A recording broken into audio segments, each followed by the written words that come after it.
ইমামের পিছনে কীরকম মানুষ দাঁড়াইতে হবে। আমাদের ওলামায়ে কেরাম যে কথা আমাদেরকে পরামর্শ দিয়েছেন সেটা হচ্ছে কি, ইমামের পিছনে এমন একজন লোক দাঁড়াবেন যিনি নামাজ পড়াইতে পারেন।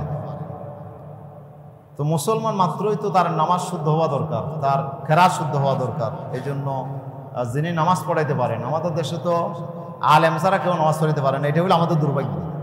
সৌদি আরবে দেখলাম যে আলেমের কোনো দরকার নাই, প্যান্ট শার্ট পরা, এত সুন্দর কেরাত পরে সুবহানাল্লাহ, আপনি কল্পনা করতে পারবেন না, এত সুন্দর কেরাত, কলিজা ঠান্ডা হয়ে যায়। কিন্তু এখন আমরা নামাজ পড়ানোর জন্য হুজুর লাগে। কেন হুজুর লাগবে? আপনার উপর তো ফরজ ছিল কেরাতটা সই করা, শুদ্ধভাবে কেরাত পড়া তো আপনার দরকার ছিল। আপনি কেন কেরাত শিখলেন না? কেন আপনি সই করলেন না? ইমাম সাহেব না থাকলে আপনি নামাজ পড়াইতে পারবেন না কেন? আপনাকে পড়াইতে হবে, এই যোগ্যতা তো আমাকে অর্জন করা দরকার ছিল। কিন্তু আমরা এখন কেরাত সই করতেছি না। এখন ইমাম সাহেবের পিছনে একজন আলেম যদি দাঁড়াতে বলে, কেন? এখানে তো আমার সবার সমান অধিকার। হ্যাঁ, সমান অধিকার, আপনাদের সবার সমান অধিকার। ইমামের পিছনে যে কেউ দাঁড়াইতে পারে।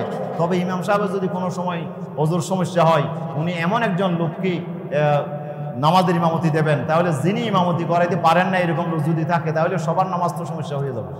এই জন্য আলেমদের পরামর্শ হচ্ছে এমন একজন লোক থাকবেন যিনি ইমাম সাহেবের অবর্তমানে নামাজ পড়ানোর কি রাখে, যোগ্যতা রাখে। আলহামদুলিল্লাহ, এই ধরনের খামোকা আলেম হতে হবে এমন কোনো শর্ত নাই।